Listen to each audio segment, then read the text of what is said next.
Olá, gente, tudo bem? Meu nome é Letícia e eu vou apresentar para vocês o meu trabalho sobre espaços compartilhados e a economia compartilhada. Primeiramente, então, a economia compartilhada ela seria um sistema social e econômico que viria a substituir essa dicotomia entre capitalismo e comunismo.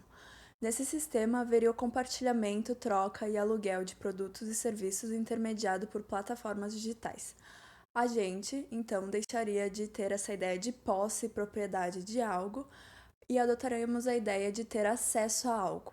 Por exemplo, preciso furar a minha parede. O que eu preciso é de um furo na parede e não de uma furadeira.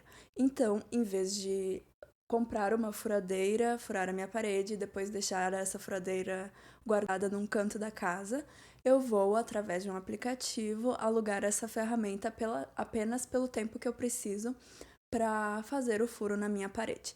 Isso então consistiria na economia compartilhada. Pesquisando sobre o assunto, então, eu encontrei dois livros. O primeiro se chama Economia Compartilhada, o fim do emprego e a ascensão do capitalismo do compartilhamento, e o segundo se chama A Sociedade do Custo Marginal Zero. Custo marginal consiste num termo da economia que consiste basicamente no quanto o custo de uma produção aumentaria se fosse produzido uma unidade a mais do produto. Então, com a economia compartilhada, haveria a tendência que o custo marginal dos produtos se tornasse zero. Além disso, nós temos o surgimento dos prosumidores, que seria a junção de produtores com consumidores. Para ficar menos abstrato, então, eu vou dar um exemplo.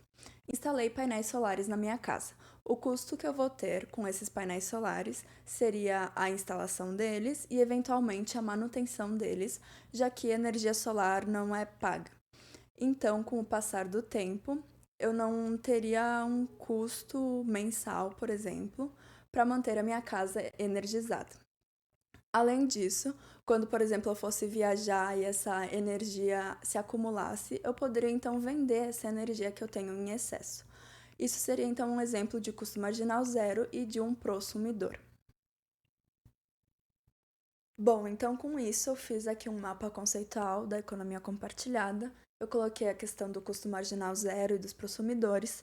Coloquei também a questão da sustentabilidade, que é uma outra macro tendência super relacionada com a economia compartilhada, porque ela inclui a otimização de recursos e a utilização de itens e espaços ociosos. Voltando, por exemplo, da furadeira, em vez da furadeira ficar guardada dentro de uma caixa o ano inteiro, ela poderia ser utilizada todos os dias por dezenas de pessoas. E então, uma mesma furadeira atenderia uma demanda muito maior. E com isso, seriam necessário produzir menos furadeiras. E com isso, haveria a otimização dos recursos necessários para produzir uma furadeira. E também essa ferramenta deixaria de ser ociosa. Aqui eu também coloquei outros exemplos de economia compartilhada. Na questão da hospedagem e do turismo, nós temos o aplicativo Airbnb. Na hospedagem de pets, nós temos o Pet Hub. Na alimentação, nós temos aplicativos como o iFood e o Eat With, que tu pode dividir uma refeição com um desconhecido. Em transportes e caronas, nós temos Uber, o 99, também temos aluguel de carros e bicicletas. No financiamento online, nós temos as fintechs, como por exemplo o Nubank. E na moda, nós temos os brechós e o slow fashion. E tudo isso está relacionado à redistribuição de onde está em excesso para onde está faltando, como é o caso dos brechós, e também a questão do acesso às coisas. Por exemplo, em aplicativos como o Uber, uma pessoa que antes só teria condições de andar de transporte público ou então com um carro usado, um carro de anos atrás, com um aplicativo como o Uber, ela teria acesso a uma corrida com um carro do ano, por exemplo. Então, a economia compartilhada bate bastante nessa tecla de pessoas de diferentes classes sociais terem acesso às mesmas coisas. Com isso, então, eu montei aqui um moodboard com vários exemplos de economia compartilhada, coloquei a questão da sustentabilidade e coloquei também a questão de como a internet e aplicativos estariam intermediando essa relação entre as pessoas e os produtos e serviços que elas precisam. Bom, então para o meu trabalho eu resolvi focar nos espaços compartilhados, que assim como a economia compartilhada é uma tendência em desenvolvimento que possibilita aplicar conceitos da sustentabilidade, além de ser economicamente favorável, porque o mesmo espaço está sendo dividido para um maior número de pessoas, então o custo desse espaço individualmente vai ser menor. E com isso também tu teria acesso a algo melhor por um menor custo. Aqui então eu considerei a economia compartilhada como uma macro tendência e os espaços compartilhados como uma micro tendência. E quando tu procura sobre espaços compartilhados, um dos primeiros exemplos que vem é do aplicativo Airbnb, que é um aplicativo de aluguel por temporada, em que tu pode disponibilizar, por exemplo, um quarto da tua casa para alguém que está conhecendo a cidade, assim como quando tu for viajar, tu pode alugar um quarto de alguém que disponibilizou ele no aplicativo. Indo um pouquinho além, nós temos os espaços de coworking, que têm crescido muito nos últimos anos, que consiste então em profissionais, freelancers, startups, entre outros, que trabalham no mesmo ambiente de trabalho, e esse ambiente ele seria inspirador, incentivaria a criatividade, e justamente por reunir profissionais de diferentes áreas, esse espaço ele possibilitaria uma troca de experiências e informações entre esses profissionais. E então seria algo muito positivo quando comparado, por exemplo, com o home office. Para vocês terem noção, espaços de coworking já têm sido adicionados em projetos de prédios, junto também com academia e lavanderias compartilhadas, que seriam outros exemplos de espaços compartilhados. Além do coworking, nós temos o co-living, que não é tão comum assim, mas ele se assemelha bastante com repúblicas estudantis, casas de repouso e até mesmo hospedagem compartilhada, mas se diferencia justamente por serem espaços pensados com base na sustentabilidade e também por incentivarem a troca e a relação entre as pessoas. Um exemplo então de co-living, nós temos as share houses, que elas são encontradas principalmente no Japão, e como o próprio nome já diz, elas consistem então em casas compartilhadas, em que basicamente o único cômodo que tu pode chamar de teu é o quarto, e os outros cômodos então são compartilhados com as outras pessoas da casa. Uma questão muito forte das share houses é a econômica, porque tu teria um custo inicial baixo, já que para se mudar tu só precisaria de algumas coisas pro teu quarto, e também um aluguel mais em conta, porque tu vai estar alugando basicamente o teu quarto e uma parcela só dos outros cômodos. No YouTube a gente encontra vários relatos de pessoas que vivem em share houses, eu encontrei inclusive de brasileiros, e com isso a gente consegue desenhar rapidamente uma persona. Nós temos então, por exemplo, um jovem solteiro em torno dos seus 20 anos, ele trabalha e estuda. Uma questão que parece ser bem comum nas share houses é o tamanho do quarto. Normalmente o quarto é pequeno, em torno dos seus 5 metros quadrados. Então, como o nosso jovem ele trabalha e estuda, ele passa o dia inteiro fora de casa, então ele só vai para casa para tomar um banho e dormir. E por isso ele não se importa tanto em viver numa share house e ter um quarto pequeno. Além disso, pensando numa share house no Japão, ele provavelmente trabalha com tecnologia, já que o Japão é uma referência nisso. Pensando culturalmente, esse jovem provavelmente escuta K-pop, já que é algo bem forte na região, e assiste anime. E além disso, o nosso jovem ele busca economizar dinheiro para conseguir viajar pelo mundo, e por isso também ele optou por uma share house, por ser uma moradia mais barata.